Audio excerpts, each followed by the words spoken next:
Hi friends, welcome to my channel. Deputy CM Pawan Kalyan ప్రాతినిధ్యం వహిస్తున్న AP Panchayati Raj శాఖకు జాతీయ స్థాయిలో అవార్డుల పంట పండిందండి. ఏపీ పంచాయతీరాజ్ శాఖ జాతీయ స్థాయిలోనే 2 విభాగాల్లో ప్రథమ స్థానంలో నిలిచింది. ఒక విభాగంలో ద్వితీయ స్థానంలో అయితే నిలవగా మరో 2 విభాగాల్లో 3వ స్థానంలో నిలిచి అవార్డులు అయితే గెలుచుకుంది. గ్రామీణ ప్రాంతాల అభివృద్ధి, అలాగే స్థానిక సంస్థల బలోపేతం, వివిధ సేవల్లో మెరుగైన పనితీరు ఆధారంగా కేంద్ర గ్రామీణాభివృద్ధి పంచాయతీరాజ్ శాఖ ఈ అవార్డులను అయితే ప్రకటించింది.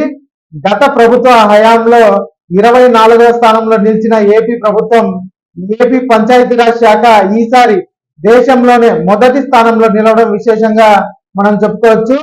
ఒకేసారి రికార్డు స్థాయిలో గ్రామ సభలు నిర్వహించిన డిప్యూటీ సీఎం పవన్ కళ్యాణ్ గారు గ్రామ సభలలో వచ్చిన వినతుల ఆధారంగా పల్లె వెలుగు కార్యక్రమాలు చేపట్టి రోడ్లు, డ్రైనేజీలు, తాగునీటి సౌకర్యాలు కల్పిస్తున్నారు.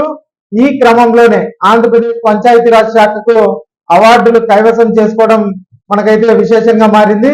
ఇక ఈ వీడియో నచ్చినట్లయితే ఒక లైక్ చేయండి, అలాగే మా ఛానల్ సబ్స్క్రైబ్ చేసుకోండి. Thanks for watching.